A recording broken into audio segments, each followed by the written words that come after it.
Hey everyone, this is teacher Natalie here and welcome to my channel. I'm very excited about today's video because it's a collaboration with Rachel Stokes, who is an ESL instructor from the English Learning Center in the University of Texas at Austin.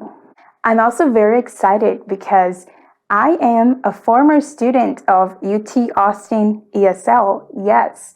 In the fall of 2017, I was part of the academic English program, and those lessons really helped me improve my English skills. So today, we're going to be talking about the most difficult sounds that I would say a lot of Brazilians have a hard time with. So without further ado, let's get started.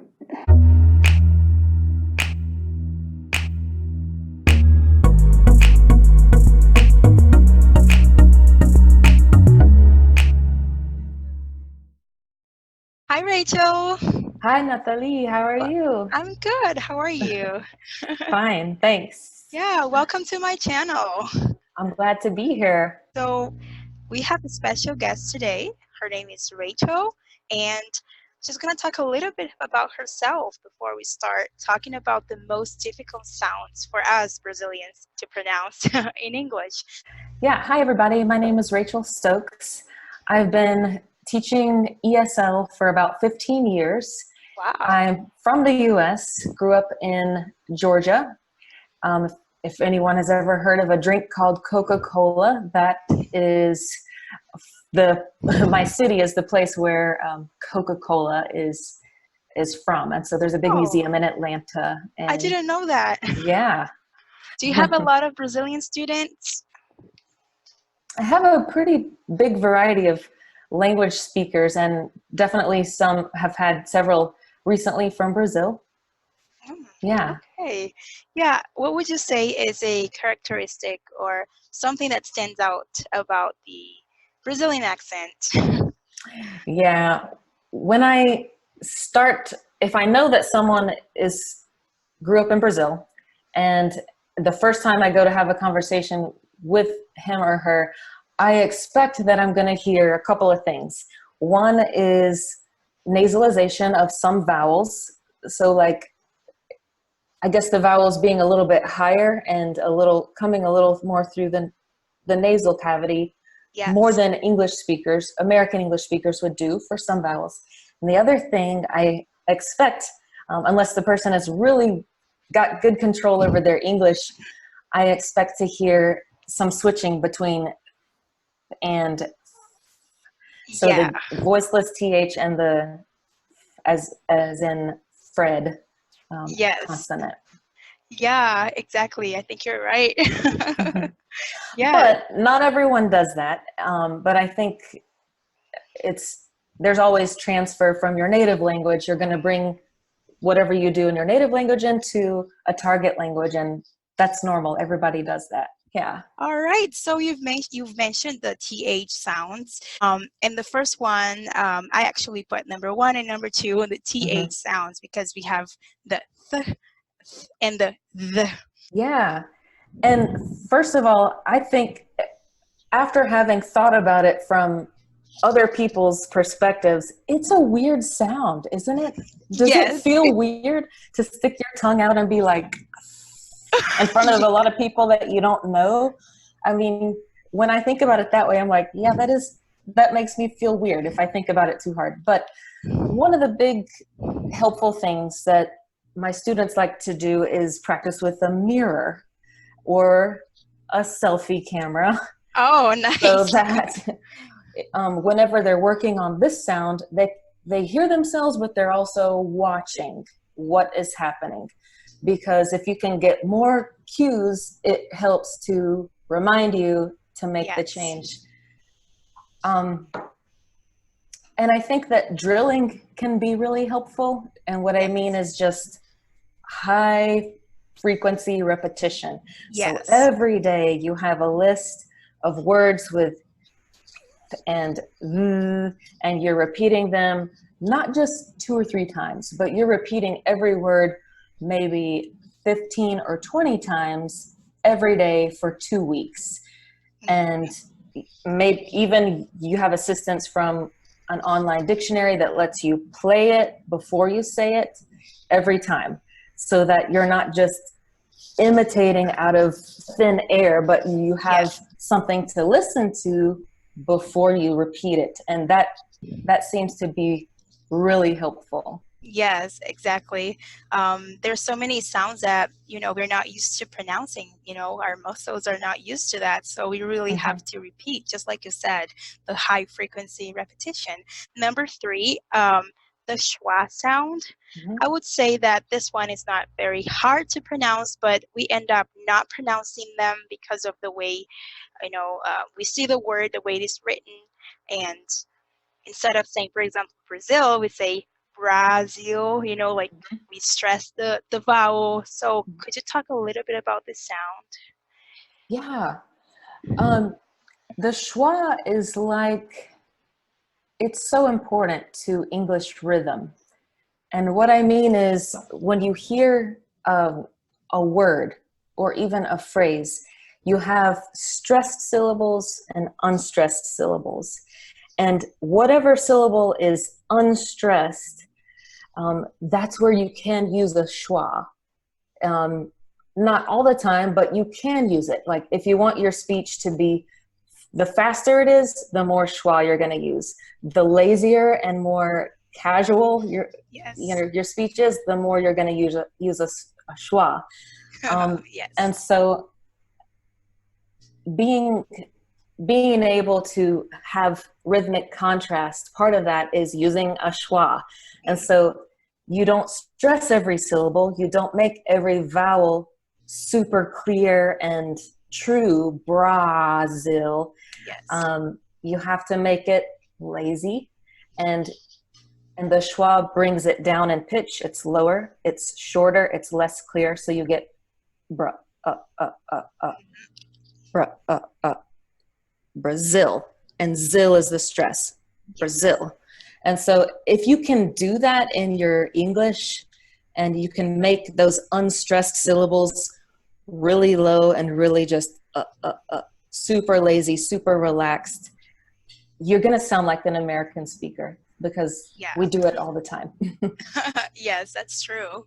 And there are other words that a lot of my students, they don't really notice that it is pronounced, the vowel is pronounced in a very weak way, like London, like London, and we have our native language and we try to make the connection. Okay, it's an O, so London, London. And spelling can be very confusing too, because you see the O in London and you're like, it's O, but it's not really. English spelling is not helpful when you're studying pronunciation. Yeah, so the schwa is really important for us to sound more natural, and even to speak faster too, because you're reducing the vowels. Right. Yeah. Awesome. So the 4th sound is the dark L. So we talked about Brazil, and actually for a lot of my students, they can't really say the Brazil. Like we end up saying Brasil, like, So could you talk about this L, or cold? It's cold, like koji, koji. I thought about some examples where we need to use dark L, especially at the end of a word or the middle of a word. Dark L doesn't really happen at the beginning. That the dark L is in the middle of a word or at the very end. And so a lot of times, as you were showing me just then, Brazil, the lips come together too much and it sounds like ooh, ooh, ooh, just an O or that diphthong or vowel, ooh, ooh, ooh. And it's not an L sound for an English listener. And so you can change the meaning of the word by doing that. If you say cold, I feel cold. It's wintertime, it's snowing, I feel cold, instead of cold. So a couple of things to think about. You have to relax your lips more. Dark L is relaxed lips. And so you have not code. You can't see my teeth at all. Code, Yeah. This is a different word with a different meaning. I'm saying cold, cold, oh. You can see my teeth a little bit. My lips look more relaxed. Cold, cold, cold. And the second thing is that the dark L is happening way back here in the back. Yes. So your tongue is flat. And I always imagine like two fingers pressing down on the back of my tongue. Oh. There's some pressure and pushing the back of the tongue down. Cold. Oh.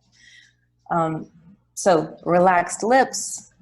Oh. Tongue low and flat. Oh. Cold. And you have to practice. This sound is tough. It really is. Yes. And to make a lot of the sounds, you have to move your jaw and your tongue and your lips in ways that feel weird. They feel unnatural to you. But if you can figure out how the target speaker is doing it, you listen to Americans, like you said, or whatever language you're studying, you can figure out what they're doing, you can imitate it, and it's like magic. Immediately you can sound like a native speaker. Yeah, exactly. All right, so the next one is the short A sound. You know, we don't have this vowel in Portuguese, so words like sick, oh, I'm sick today. A lot of my students end up saying seek or seeky, I'm seeky, and then you end up changing the meaning of the word, right? So can you talk about this short vowel a little bit? Yes, if since Portuguese doesn't have this one, it's a challenge. But the big difference is to make sure that your tongue is relaxed. So if your tongue is not relaxed, you're saying like the default that your students say is heat. Yes. So H-E-A-T, which that's what I hear. I'm like, oh, the heat, should I turn the heat on? E, because the tongue is pulled up. It's like making a fist and it's tight and it's raising up higher in your mouth. This, for English speakers, is a totally different vowel and it makes different words with different meanings. So you have to, I ask my students to even like close their eyes and relax, to focus on the position of the tongue. So it's not E, it's gonna be relaxed and shake it out. It's very, very neutral and hit. And sometimes it takes months for people to work on this every day, and the way we talked about as a drill. So you find pairs of words, minimal pairs, where you can practice seek, sick, and practice moving your tongue from that tense to relaxed position. Daily practice, 15, 20 times a day with pairs of words that you need to say a lot, and keep practicing for a couple weeks or longer until it's easy. Yes, it's not an easy sound. I remember I couldn't really say like leave-in conditioner. It was very hard because, you know, we have the long vowel leave and then in. And one day I went to the store and I asked someone, oh, do you guys have leave-in conditioner, like leave-in? And they were like, leave-in? I'm sorry, I don't know what that is. And, you know, it was hard. And then finally, I think, I don't remember if I guess I just like showed like the way it was written. Oh, leave-in. Yeah. So, yeah, that's very important. Yeah. All right. So the next sound, these are actually final nasal. So the M and the N. So in Portuguese, whenever a word ends in M, we make it a nasal vowel. So the word bang, like tudo bem, like how are you? Yeah. All right. Tudo bem, ain. So then when we have words like then or them, gun, gum, a lot of my students would say gun, and I'm chewing gun, like, you know. So could you talk about these, you know, this consonants, the M and the N in final position?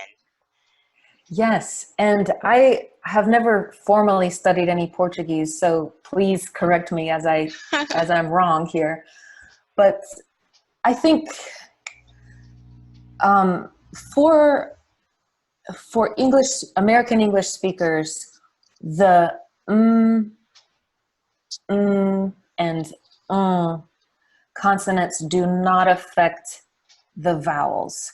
So that means that you should completely start and finish the vowel before you say these three consonants. Yes. Don't try to integrate them. Finish the vowel and then say the consonant. So that way it's not going to be too high. If you're trying to do what you said as you do in Brazilian Portuguese, then Yes. it's going to sound like it's coming through your nose. And that's going to give away some kind of non-American Yeah. English accent. Again, selfie camera or mirror, because if you can't see what you're doing, it makes it harder. So watching yourself for the M as in mom, we have to close the lips completely. Mom. And the sound cannot exit through the mouth, so it exits through the nose. Mom. The other one, the second one, as in Nancy. The tip of the tongue it becomes like a gate to stop the sound. So it has to be wide and cover all of my upper teeth. It has to be and if my tongue is too skinny, it sounds like L. Yes. I don't think my Brazilian students have done this, but some other speakers will confuse L and N. I don't think that's an issue I don't think so. for them. But so if your tongue is wide enough, the sound cannot exit through here, so it exits through the nose. And finally, the as you have most of the time with ing endings.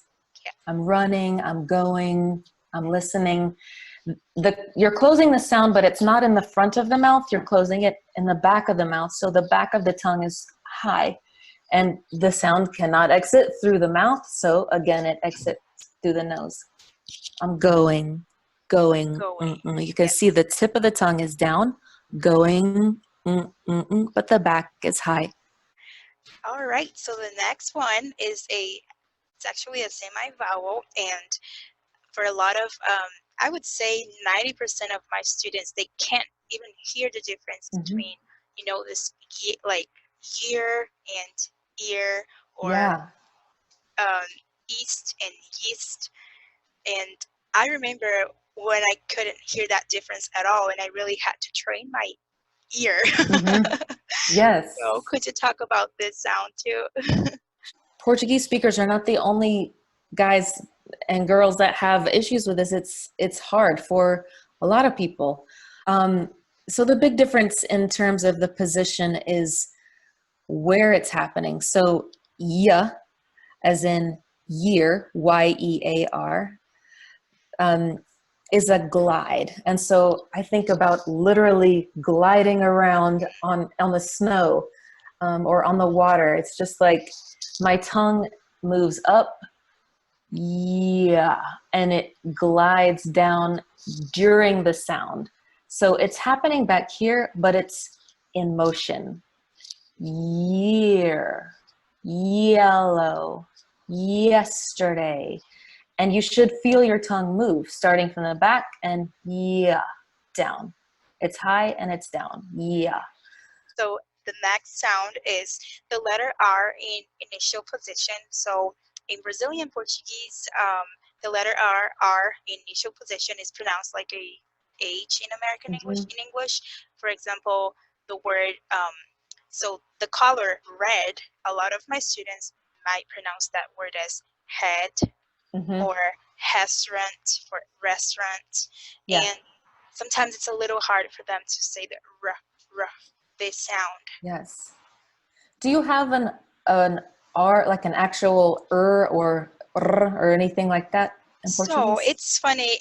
In Brazil, we have a lot of different accents, and in like I would say in some parts of São Paulo, like the state, and the south of Brazil, the southeast, they have this sound, but for the most part, we don't have that sound.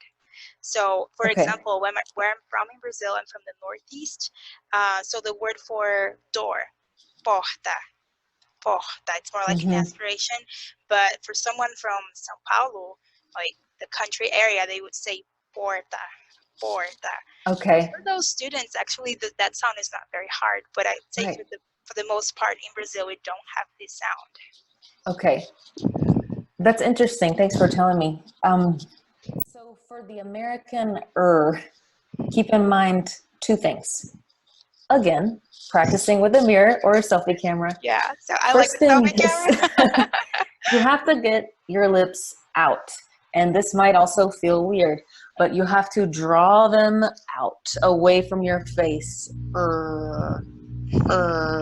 And look at yourself from the side. Literally take a movie of yourself so you can see, did I do it? Yeah. The second thing is your tongue has to come up and back inside your mouth. If I'm just putting my lips out, ooh, ooh, ooh, ooh, it's a vowel, it's not an R. If I just draw back my tongue,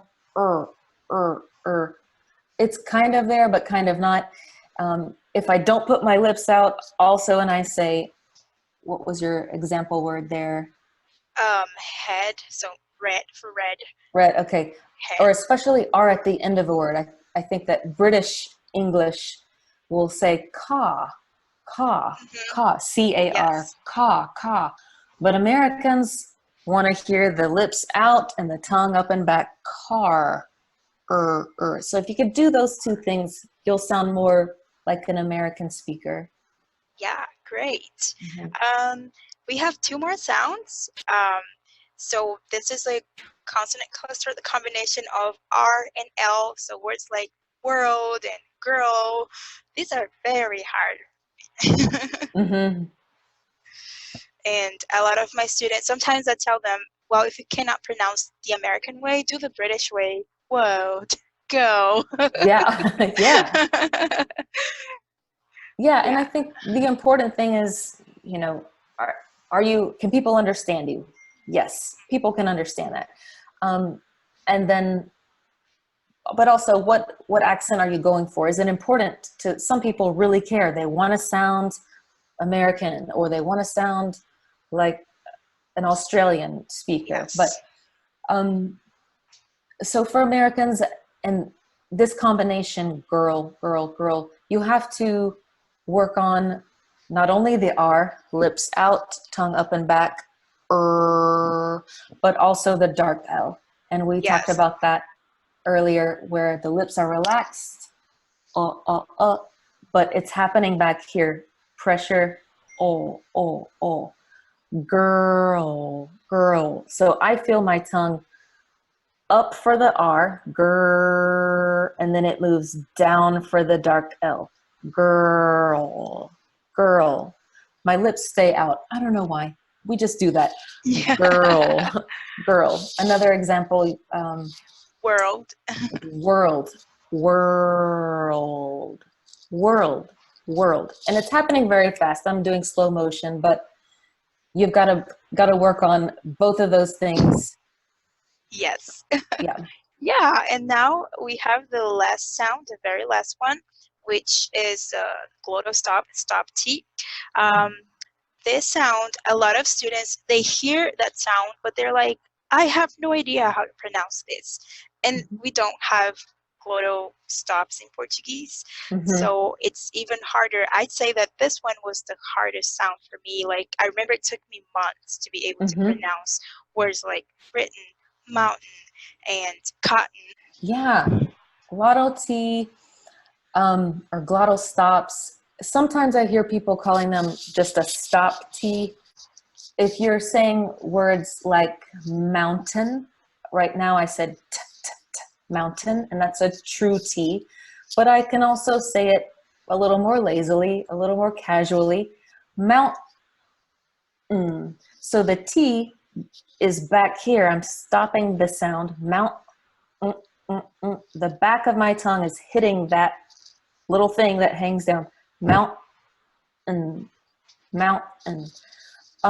I think those are hard words where there's a nasal after the stop T. Yes. Those are the hardest ones. You're, like you said, written, mountain, cotton. Sometimes stop T, it happens in the middle of words without that consonant, like the consonant, the nasal that makes a syllable. So like apartment. Those might be easier to start practicing with. Basketball, outfit. Or it can happen at the end of a word, like about instead of about. I'm just holding back the air and holding the sound about, at, eat. And it's a good idea to think about words that you need to use a lot and practice the T in both of those ways so that you can recognize it when you hear it and that you can produce it if you want to sound like an American speaker. Yes, great. Thank you. I think you really explained everything to us really well. Thanks for all the details. I think it really matters when it comes to pronunciation, be able to visualize everything. And I love the idea of using your phone, Good. recording yourself. Yeah, that's Yes. I'm gonna steal that from Please. you. Please do. Yeah, so you've mentioned at the very beginning of our video that you teach pronunciation classes. Could you talk a little bit about these classes? And you work for UT Austin ESL, the University of Texas at Austin, in the ESL department there. So could you talk a little bit about that? Sure, yes. So you can find me on the internet in 3 different ways teaching.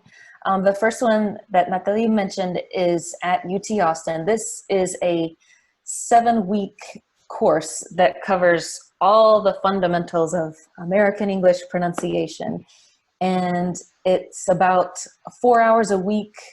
It's asynchronous, so you can finish the assignments whenever you have time during the week. I watch all your video posts, and then I send you a video feedback at the end of every week. The second thing is I have a budding YouTube channel. It's brand new. There's really not a lot there yet, but it's amazing. I checked it out. It's really good. Oh, thank you. But as I continue to create content, I'll put it up there for free. You can check it out. It's nice and clear on YouTube. And then the third way is I teach private lessons on WhatsApp. Is that popular in Brazil? Yes. Okay. Very popular. So in that regard, people, I work and I give homework, and then students will post a video to me, 2 or 3 minutes. I'll watch it, I'll give feedback and more homework, and we just work this way. It's also asynchronous, and great. And it's pretty fun. Yeah, wow, that's so cool. Like, WhatsApp is really popular in Brazil, and this is a really good way to be able to improve pronunciation by exchanging videos and feedback. Yeah, so I'm gonna type here like the link to your YouTube channel so everybody out there can have access to it.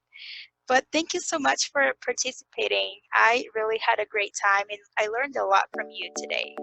Oh, thank you so much, Natalie. I enjoyed it very much.